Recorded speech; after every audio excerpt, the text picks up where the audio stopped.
हरे कृष्ण। मंगलाचरण करते हैं। ओम अज्ञानतिमिरन्धस्य ज्ञानांजन शलाकया चक्षुरुन्मिलितं येन तस्मै श्री गुरवे नमः। श्री चैतन्य मनोभीष्टं स्थापितं येन भूतले स्वयं रूपः कदा मह्यं ददाति स्वपदान्तिकम्। वन्देऽहं श्रीगुरो श्रीयुतापद्कमलं श्रीगुरोन् वैष्णवांश्च। नमो विष्णुपादाय कृष्णप्रेष्ठाय भूतले श्रीमते भक्तिवेदांत स्वामिनिति नामिने।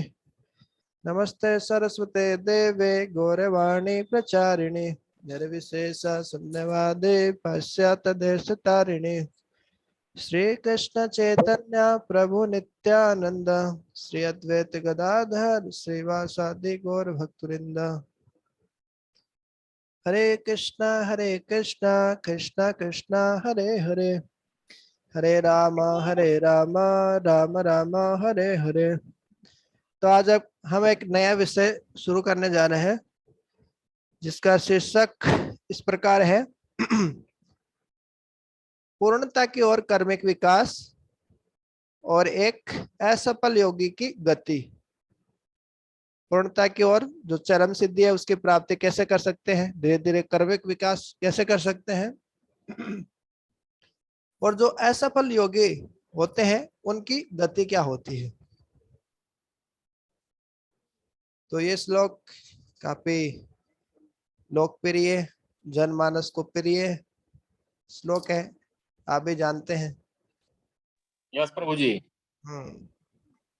सुना दीजिए प्रभु जी फिर आप। वांसांसि जीर्णानि यथा विहाय नवानि गृह्णाति नरोपरायणे तथा शरीराणि विहाय जीर्णानि अन्यानि संजाति नवानि देहि। अरे बोल। तो बहुत सिंपल सा श्लोक है कि वासान से जीर्णानि, जब कपड़े जीर्ण हो जाते पुराने हो जाते हैं, यथा विहाय तो जब जैसे छोड़ देते हैं उनको और क्या करते हैं, नवान्य गृह्णानि नए ग्रहण कर लेते हैं। उसी तरीके से नरो अपराणी, उसी तरीके से हम ये शरीर जब हमारा पुराना हो जाता है, हम बूढ़े हो जाते हैं, शरीर कोई काम का नहीं होता, खाना खाते पचता नहीं है, आंखों से दिखता नहीं है, कानों से सुनता नहीं है, सुनाई नहीं देता है। तो इस तरीके से हम शरीर को भी छोड़ देते हैं और फिर नया शरीर धारण कर लेते हैं। तो ये बताया जी इसमें भगवान ने। तो उसमें दुख करने की कोई बात नहीं है, मतलब किसी का मौत हो तो दुख करने की कोई बात नहीं है तो इस तरीके से वो तो ड्रेस, हम जब नया ड्रेस पहनते हैं पुराने को फेंके तो क्या हम शोक जताते हैं, क्या दुख करते हैं कि अरे अरे पुरानी ड्रेस को फेंक दिया। लेकिन किसी की मौत हो जाती है तो हमें बहुत दुख लगता है, लगना भी चाहिए थोड़ा बहुत। तो भौतिक शरीर तो वो आत्मा के ऊपर ड्रेस को बदलने जैसा है जी। सूक्ष्म शरीर तो देखिए ये ऊपर उठ आत्मा के साथ सूक्ष्म शरीर चला जाता है जब व्यक्ति की मृत्यु होती है। देखिए इस व्यक्ति की मृत्यु हो गई तो इसका सूक्ष्म शरीर चला गया, इसका बहुत जो स्थूल शरीर है वो यहीं पे रखा है, इसको अभी राम नाम सत्य करते करते इसको जला देंगे फिर ऐसा। तो देखिए जो हम बोलते हैं कि पुनर्जन्म, तो जो ये पुनर्जन्म है वो भी दो प्रकार का होता है, एक तो होता है आंतरिक और एक होता है बाह्य।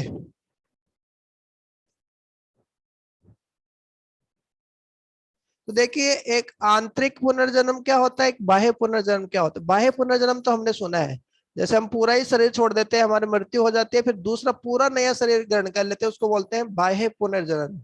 जबकि आंतरिक पुनर्जन्म मतलब होता है कि हमारा शरीर हर क्षण बदलता रहता है। जैसे मान लीजिए कि एक इस क्षण, मान लीजिए इस क्षण ये मुरारी चरण दास है, तो इसका जो शरीर जो है वो एक सेकंड बाद में वैसा नहीं रहने वाला है। बहुत सारी कोशिकाएं, सेल्स और ये सब बहुत बहुत परिवर्तन हो जाते हैं। मैं जब बचपन में था बहुत छोटा सा था, फिर उसके बाद बड़ा हुआ, तो शरीर तो बदलता ही रहता है। और विज्ञान क्या बताता है वो भी हम देखेंगे, कितना बदलता है, पूरा ही बदल जाता है वास्तव में, आंतरिक रूप से भी। तो शरीर तो हमारा बदलता ही रहता है, पहले छोटे से रहते हैं, फिर बड़े होते हैं, फिर बूढ़े होते हैं, फिर झुर्रियां पड़ जाती है शरीर में। तो इस तरीके से हमारा आंतरिक परिवर्तन भी होता रहता है, हम हमारा शरीर बदलता ही रहता है, एक्चुअली हर क्षण हम पुनर्जन्म लेते रहते हैं। इसको बोलते हैं आंतरिक पुनर्जन्म। प्रभु जी उसमें देहनुअस्मिन था, तो यही श्लोक है ना प्रभु जी, देहनुअस्मिन था।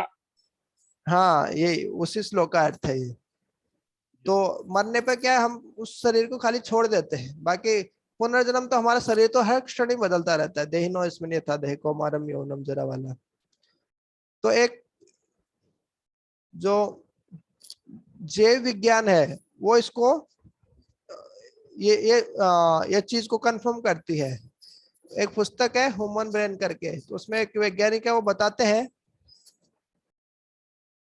कि हमारे शरीर में जो अभी, जैसे अभी वीरेंद्रपुर के शरीर में जो कोशिकाएं हैं वो 7 साल के अंदर बिल्कुल चेंज हो जाती है। मतलब आज जो कोशिकाएं वीरेंद्रपुर के अंदर है, 7 साल के बाद में वो एक भी कोशिका नहीं रहेगी, ऐसा पूरी बदल जाती है।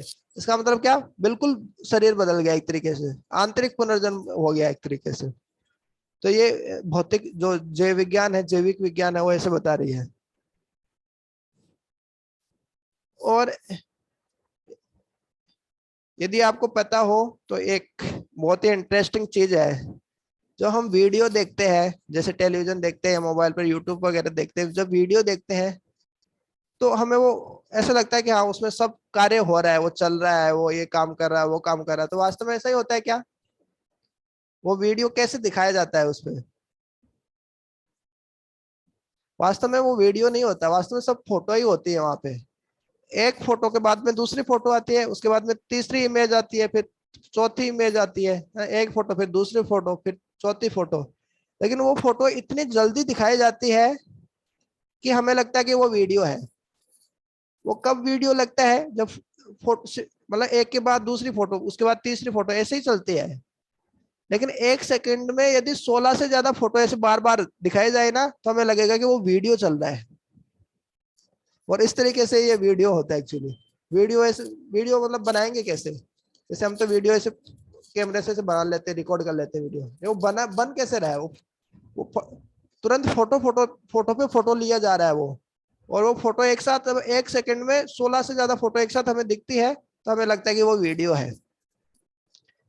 तो इसी तरीके से हमारा मानव शरीर के साथ में होता है कि जो हमारी जो कोशिकाएं हैं, जो सेल्स जिनको बोलते हैं अंग्रेजी में, हमारे शरीर के अंदर बहुत सारी जो कोशिकाएं हैं वो इतनी जल्दी बदलती है ना, इतनी जल्दी परिवर्तित होती है कि हमें पता ही नहीं चलता है कि हमारा मतलब शरीर भी बदल रहा है क्या। हमें तो लगता है नहीं वही तो शरीर है, कहाँ बदला हमारा शरीर, शरीर तो वही है। नहीं, शरीर बदल रहा है आपका, लेकिन इतनी जल्दी बदल रहा है कि आपको समझ में नहीं आ रहा है। और बदलता भी ऐसा है कि दोबारा पहले वाली जगह पे नहीं जा सकते। जैसे अभी मैं मान लीजिए 25 साल का हो गया, 30 साल का हो गया, तो मैं अभी 20 साल का जो मेरा शरीर था उस पर नहीं जा सकता हूँ ऐसा। लेकिन वो इतना लगातार होता है और धीरे धीरे होता है ना ये, तो हमें पता नहीं चलता है इस चीज का। जिस तरीके से जब एक सेकंड में 16 से ज्यादा फोटो दिखाई जाती है तो हमें लगता है वीडियो ही है। उसी तरीके से हमारा शरीर भी हर क्षण बदलता है और हमें समझ में नहीं आता। जैसे वीडियो में हमें समझ में नहीं आता है कि वो फोटो ही है, क्योंकि हमारा जो शरीर बदलता है वो बहुत धीरे धीरे बदलता है। जैसे बताया ना, 7 साल में सारी जो हमारी कोशिकाएं वो बदल जाती है। तो हमें ये चीज समझ में नहीं आती है, लेकिन हमारा शरीर हर क्षण बदलता रहता है। कुल मिला के कहने का मतलब ये है, और इसी को ही आंतरिक पुनर्जन्म बोलते हैं जी। और हमारे मरने के समय क्या होता है, जो हमारी इच्छाओं को हम पूरा नहीं कर पाते हैं, उन इच्छाओं को पूरा करने के लिए हमें दूसरा शरीर मिल जाता है। वही बताया कि जिस तरीके से पुराने कपड़े छोड़ के हम नया कपड़े पहन लेते हैं। भगवान श्री कृष्ण आगे भी बताते हैं, जिस जिस चेतना में व्यक्ति मरता है, यम यम स्मरण भावम त्यजन्ति कलेवरम तम तम व्यक्ति कौनते या सदा तद्भाव भावित है। तो जीवन भर सदा तद्भाव भावित है, उसी भाव का चिंतन किया हमने, तो उस यम यम मरते समय जो हम चिंतन करते हैं वैसा हमें दूसरा शरीर मिल जाता है। एक जानवर का मिल सकता है, पक्षी का, कीड़े का, ये सब। तो ये बताया इसमें। उसके बाद में डार्विन की थ्योरी है। डार्विन का जो सिद्धांत है उसको गलत किया गया है। ये साइंटिफिक अप्रोच है कि किस तरीके से जो डार्विन ने बोला कि हम बंदर से आ गए, लंगूर से आ गए, जिराफ है जो एक घोड़ा था, वो खाते खाते जब उसने गर्दन ऊपर की तो उसकी गर्दन लंबी हो गई, वो जिराफ बन गया। व्हेल मछली बाहर आ गई तो भालू बन गई। तो ऐसे ऐसे सिद्धांत उन्होंने दिए हैं। लेकिन हमारे शास्त्र बताते हैं कि ऐसा नहीं है, सारे जीव अलग से ही अस्तित्व में थे और भगवान ने सृष्टि को बनाया। और इंजीनियर कौन है? ब्रह्मा जी है, जो डिजाइन बनाते हैं अलग अलग। किसी का फेस कट ऐसा बनाएंगे, किसी के चेहरे की शक्ल ऐसे बनाएंगे, उसका नाक ऐसा बनाएंगे, आंख ऐसी बनाएंगे, कान ऐसा बनाएंगे, ऐसे डिजाइन ब्रह्मा जी करते हैं। तो हमारे जो वेद वेद है वो बहुत वैज्ञानिक है एक्चुअली, शास्त्र बहुत वैज्ञानिक है। हमारे शास्त्र बताते हैं, वैज्ञानिक को उतना नहीं बताते, वो बताते हैं कि स यज्ञ प्रजा सृष्ट्वा पुरोवाच प्रजापति अनेन परविश्य ध्वम, ऐसा वो अष्टव इष्ट काम दुख, कि जब सृष्टि हुई स्टार्टिंग में तो भगवान ने सभी प्रकार की प्रजातियों को, इंसान को, देवताओं को एक साथ भेजा, जो कि भगवान के लिए यज्ञ करेंगे और फिर यज्ञ से भगवान खुश होंगे, तो उससे फिर सारी चीजें चलेंगी। इस तरीके से ऐसे सृष्टि हुई थी।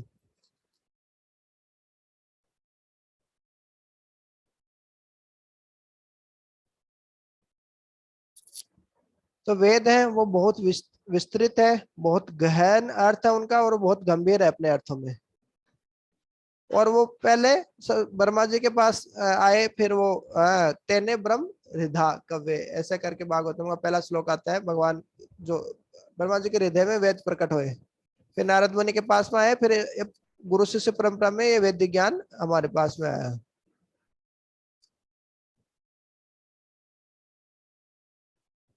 तो किस तरीके से, और डार्विन का जो सिद्धांत है वो गलत है, उसको बताया है वैज्ञानिक तरीके से।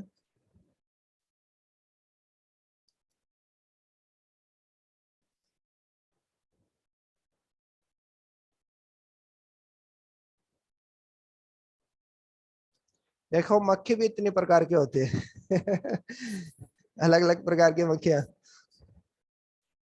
घरों में ये देखने को मिलती है, ये भी देखने को मिलती है, ये थोड़े ज्यादा खतरनाक होते हैं। तो भगवान की सृष्टि देखो कितनी विभिन्नताएं हैं।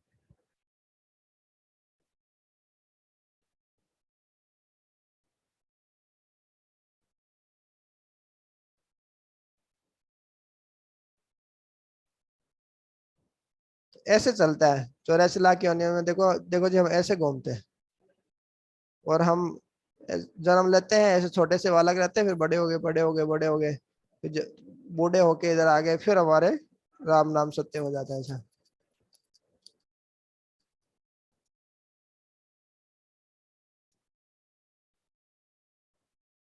अब यहाँ से शुरू करते हैं, ये काम का है।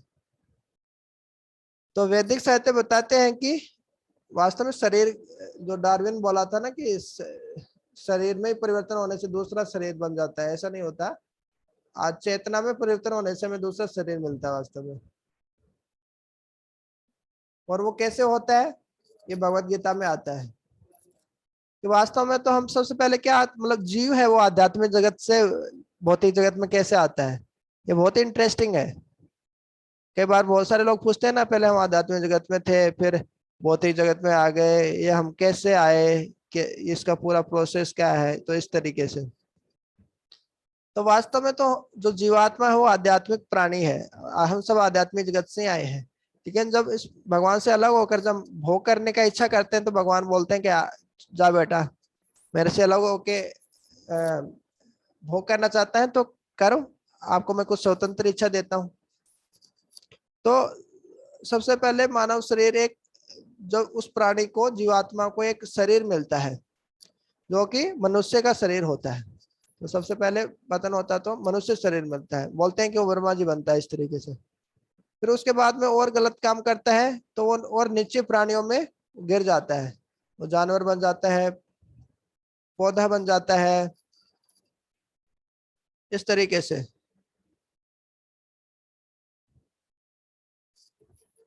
और दूसरे रूप ले लेता है।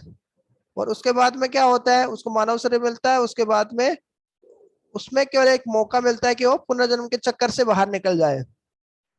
लेकिन यदि उस मौके का यदि वो फायदा नहीं लेता है, तो दोबारा से पुनर्जन्म के चक्कर में चलता ही रहेगा इस तरीके से। अभी आगे आएगा कि ऐसे आध्यात्मिक जगत से भौतिक जगत में कैसे आता है, बारिश के रूप में कैसे वो नीचे गिरता है, ये सब।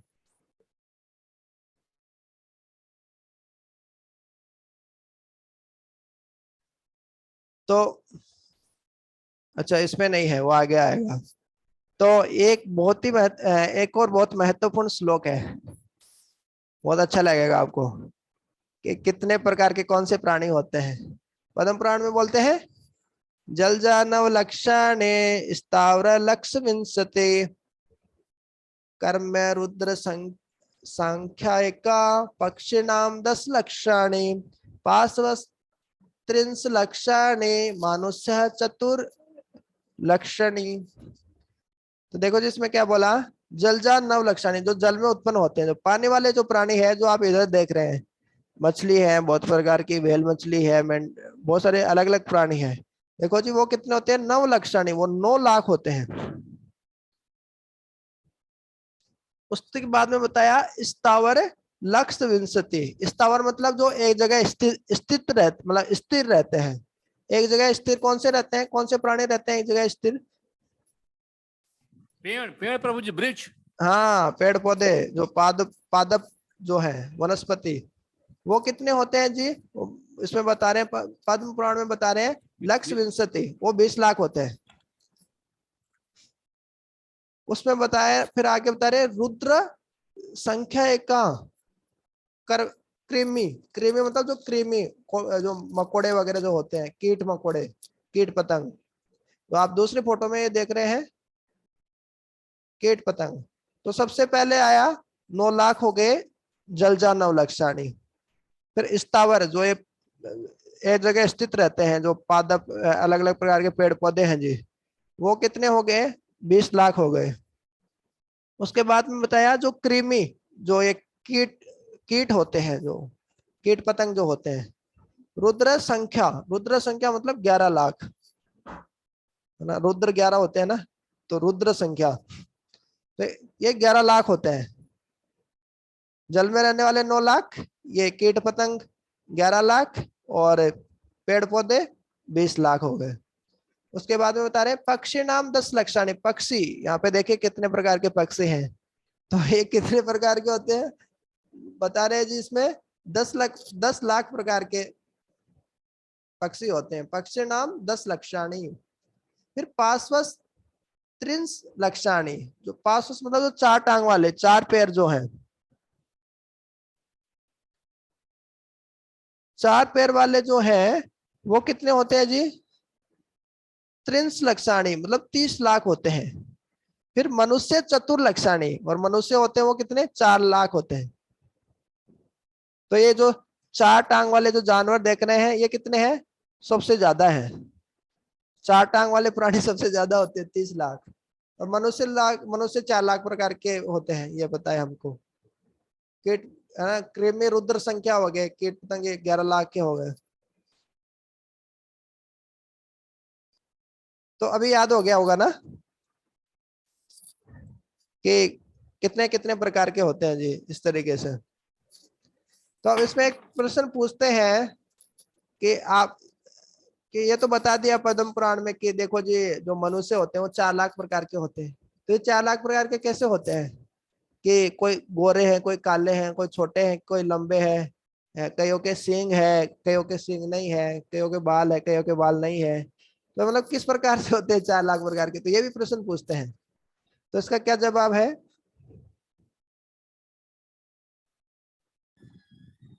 4 लाख विचार वाले होंगे प्रभु जी, जैसे कि जो जिनका विचार जिस तरह से है उस प्रकार के हो जाते हैं। बहुत जो तामसिक प्रवृत्ति के जो व्यक्ति होते हैं वो एक प्रकार के हो गए, जो आध्यात्मिक हो गए एक प्रकार के हो गए, इस तरह से होंगे प्रभु जी। हाँ, इसी तरीके से होते हैं, अलग अलग चेतना वाले होते हैं। जो प्रकृति के 3 गुण हैं, तो कोई सत्व गुण वाला, कोई रजोगुण वाला, कोई सत्व और रजोगुण, तो सभी में होते हैं सत्व रजो और तमोगुण। तो लेकिन जो सब में अलग अलग परसेंटेज होता है। जैसे मान लीजिए वीरेंद्र प्रभु में इधर है 80% सत्व गुण है, तो हो सकता है कि मणि माता जी में 90% सत्व गुण है। साहिल प्रभु में 10% मान लीजिए सत्व गुण है, और सात्विक प्रभु में 50% है। और कौन है, मान लीजिए सुष्मिता माता जी, उनमें 40% है। तो इस तरीके से सब में अलग अलग होता है, लेकिन होता सभी में है सत्वगुण। और इस तरीके से रजोगुण भी होता है, ऐसे तमोगुण भी होता है। तो अलग अलग परसेंटेज करेंगे तो बहुत प्रकार के प्राणी बन सकते हैं ना, मनुष्य भी। तो इस तरीके से 4 लाख प्रकार के वो बनाए हैं। जैसे 3 प्राथमिक प्राइमरी कलर्स होते हैं, 3, ये हम छोटे कक्षा में पढ़ते थे।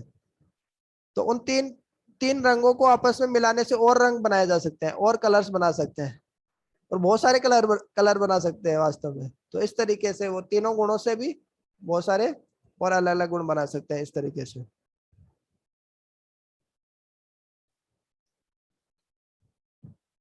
तो ये भी याद हो गया होगा कि कितने प्रकार के जलचर होते हैं, जल में रहने वाले कितने होते हैं, जलजा 10 लाख प्रभु जी, 10 लाख। नहीं, जलजा 9 लक्षाणी, 9 लाख। 9 लाख, यस यस, 9 और लाख। उसके बाद में क्या था, स्थावर। अस्थावर 20 लाख प्रभु जी, 20 लाख। 20 लाख हो गए। उसके बाद में क्या था, कृमि कीट पतंग, वो कितने, 11 लाख। हाँ, रुद्र संख्या 11 लाख। उसके बाद में कौन थे, 4 टांग वाले, पांचवा, वो कितने, 30 लाख। 30 लाख। 30 लाख। और मनुष्य 4 लाख। 4 लाख। और कौन से बच गए, प्रभु जी बर्ड पे 10 लाख। नवचर प्रभु जी, आकाश में उड़ने वाले चिड़िया, हाँ, पक्षी, वो 10 लाख ना, हाँ, पक्षी नाम 10 लक्षाणी। तो इस तरीके से 84 लाख में कौन कौन से कितने प्रकार के, वो भी हमने देख लिया।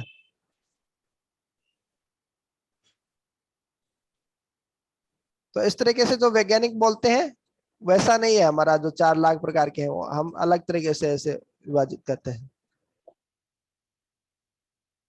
वो चेतना के आधार पे होता है, वही बताया कि अलग अलग प्रकार की चेतना के लोग होते हैं। देखिए, एक मांस काट रहा है बैठा बैठा यहाँ पे, और दूसरे इधर शिला प्रपात है, तो बिल्कुल अलग अलग चेतना है इस तरीके से। तो यहाँ पे एक बहुत अच्छी उपमा दी गई है, बहुत अच्छी एनालॉजी दी गई है। देखिए, किसी का जन्म होता है ऐसे महल में, बचपन से ही सारे सुख सुविधाओं का उपभोग कर सकता है वो। मान लीजिए अंबानी का बेटा है, तो वो ऐसे महल में रहेगा ना। और किसी का जन्म हुआ, देखिए, ऐसे झुग्गी झोपड़ियों में, जिसके आसपास गंदी नालियां हैं, सुअर घूमते हैं, बारिश के मौसम में पानी टपकता है।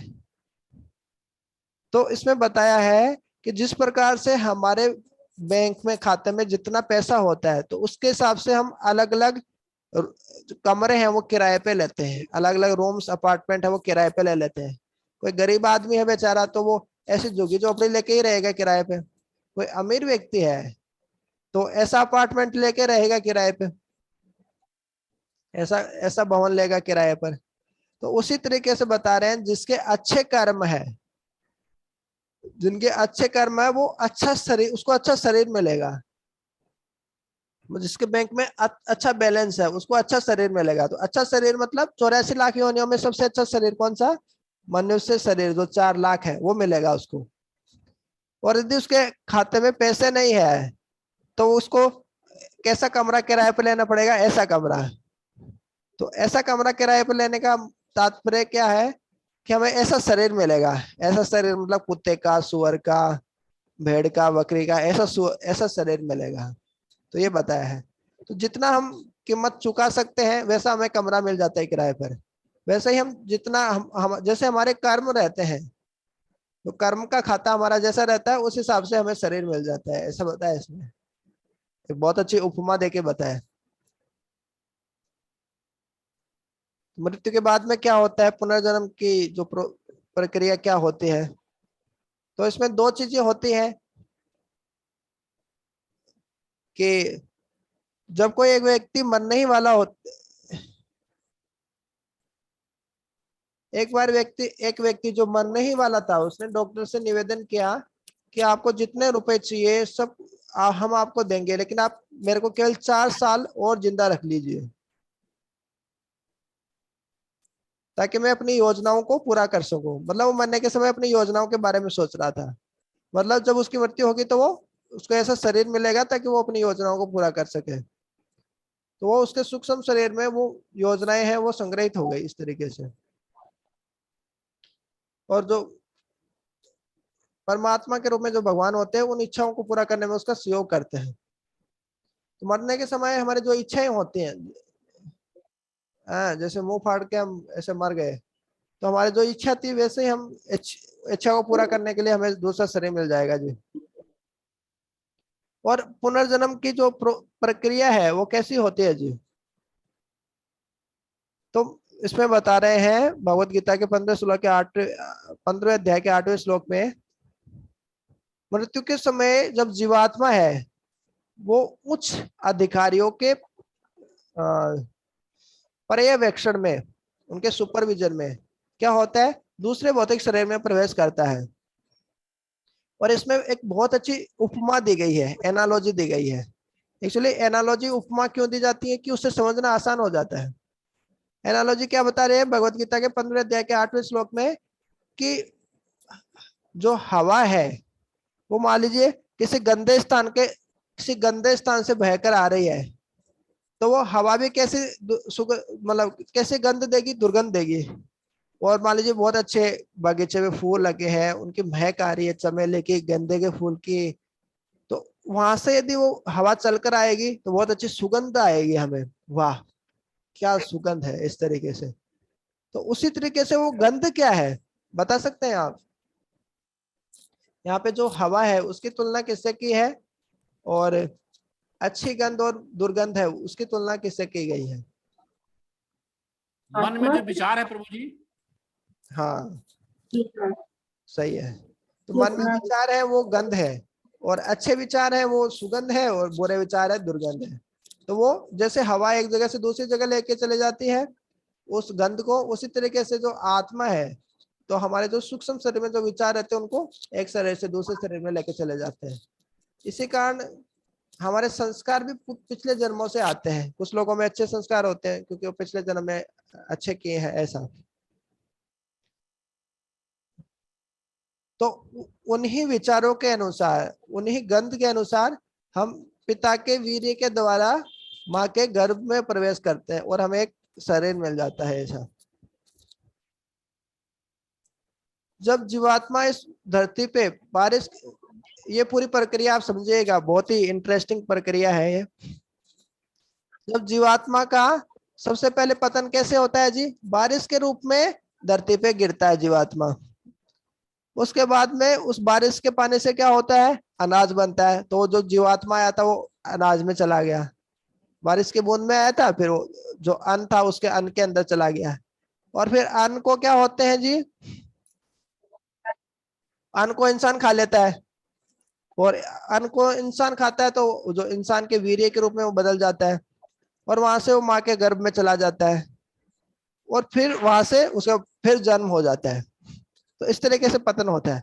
बारिश के रूप में आया, पौधा बना, उसको किसी व्यक्ति ने खा लिया, वीर्य में बदल गया, माँ के गर्भ में गया, फिर उसका जन्म हो गया इस तरीके से। तो इस तरीके से ये भौतिक, ऐसे हर व्यक्ति का चक्कर चलता रहता है। तो हमें एक इंसान का शरीर मिल सकता है, बिल्ली का, कुत्ते का, ये जरूरी नहीं कि इंसान का ही मिले हमें।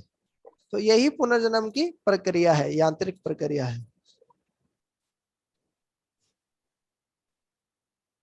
अब उसमें आता है भगवत गीता में कि जो जिन्होंने भक्ति की या योगा किया, तो अब उनका जो अंतिम लक्ष्य है उसको प्राप्त नहीं कर पाए, तो जो असफल योगी है उनकी गति क्या होती है? तो दो प्रकार के योगी हो सकते हैं जो कि असफल होते हैं। एक तो होते हैं कि वो थोड़े समय के लिए भक्ति किए फिर उनका पतन हो गया, और दूसरे प्रकार के योगी होते हैं जो बहुत लंबे समय तक भक्ति किए, योग किए, फिर उनका पतन हुआ। तो थोड़े समय के लिए भक्ति किए फिर उनका पतन हो गया, तो वो उनका क्या होगा, उनकी क्या गति होगी? क्षिप्रम भवति धर्मात्मा, ऐसे करके श्लोक आता है ना, कि तो थोड़े समय के लिए भक्ति किए फिर वो उनका पतन हो गया, उनका क्या होता है, वो स्वर्ग लोग जाते हैं और कई कई सालों तक वहां पे भोग करते हैं। और लेकिन वहां से जब उनके जो पुण्य है उनका जब क्षय हो जाता है, तो वो जो धर्मात्मा, जो ब्राह्मण है या अच्छा परिवार है, अच्छे परिवार में जन्म लेते हैं जहाँ पे उन्हें भक्ति करने का मौका मिलता है। लेकिन दूसरे प्रकार के योगी हैं जो बहुत अच्छे से भक्ति किए उसके बाद में पतन होता है, तो उनको क्या होता है, तो उनको भक्त के परिवार में जन्म होता है। जिस तरीके से श्रील प्रभुपाद जी बताते थे ना कि मेरा तो जन्म ही एक भक्त के परिवार में जन्म हुआ, कि मेरे तो नींद ही तब खुलती थी जब मेरे पिताजी घंटी बजाते थे, इस तरीके से भगवान की पूजा पाठ शुरू करते थे। इसी तरीके से भक्ति सिद्धांत सरस्वती ठाकुर, वो भक्ति विनोद ठाकुर के परिवार में उनका जन्म हुआ, क्योंकि वो बहुत लंबे लंबे समय तक भक्ति के बाद में वो उनका पतन होता है, तो वो ऐसे शुद्ध भक्तों के परिवार में जन्म लेते हैं ऐसे। तो भक्ति करने में कोई नुकसान नहीं है। ये वीडियो आपने देखा होगा, तो यहाँ से आपको बताना है कि यहाँ से क्या शिक्षा मिलती है। हरे कृष्ण कृष्ण कृष्ण हरे हरे, हरे राम राम राम हरे हरे।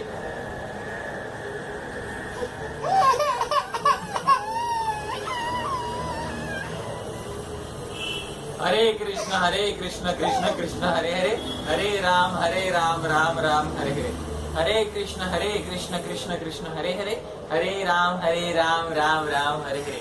हरे कृष्ण कृष्ण कृष्ण हरे हरे, हरे राम राम राम हरे हरे। हरे कृष्ण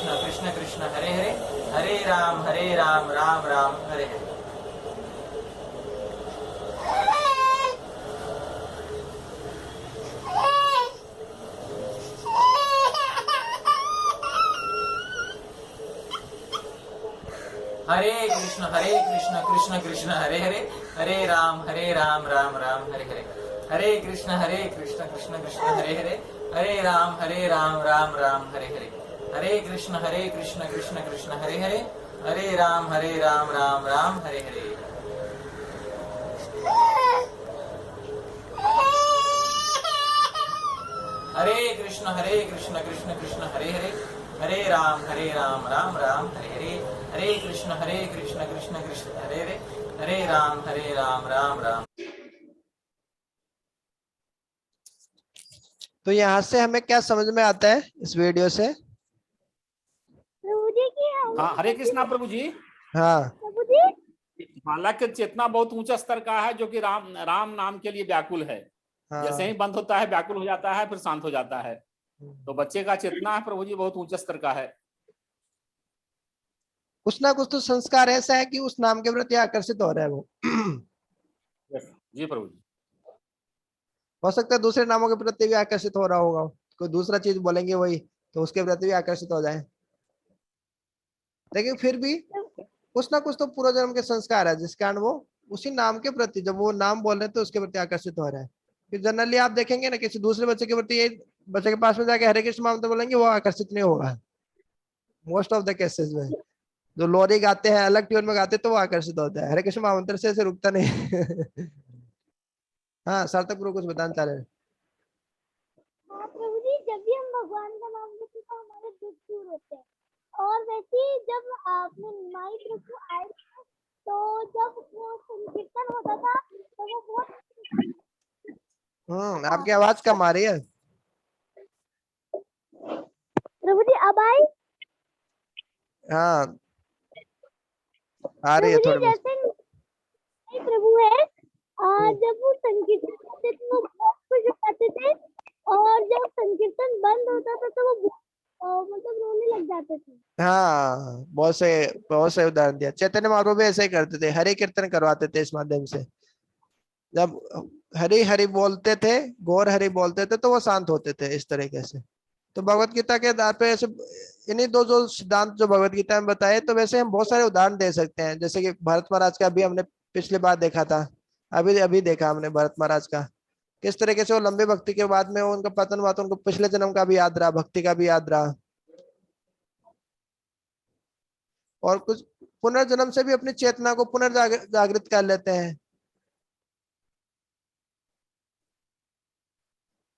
तो इसका मतलब ये है कि भक्ति होती है उसका कभी नाश नहीं होता। नेहा विक्रमनाशोस्ते प्रत्यवायो न विद्यते। जहाँ पे हम भक्ति छोड़ते हैं वहीं से दोबारा से हमारी भक्ति शुरू हो जाती है। तो जब भी वो भगवान का नाम सुन रहा था तो उससे वो कनेक्टिविटी फील कर पा रहा था, उसका संबंध उस जागृत कर पा रहा था वो अपना। तो यहाँ से ये समझ में आता है, और शास्त्र इसका प्रमाण है, बहुत सारे उदाहरण है शास्त्रों में, जैसे भी हम भरत महाराज का देख रहे थे। तो बहुत सारे लोग होते हैं वो योगिक सिद्धांतों से अपने आप आकर्षित हो जाते हैं, बिना कोई ज्यादा कुछ बताना नहीं पड़ता, क्योंकि वो पिछले जन्म में भक्ति किए हैं, योग किए हैं, और फिर वहां से वो अपना आगे का शुरू करते हैं इस तरीके से। इसके आगे हम कल देखेंगे।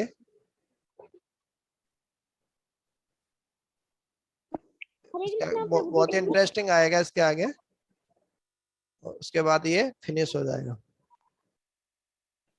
हरे कृष्ण। हरे कृष्णा प्रभु जी।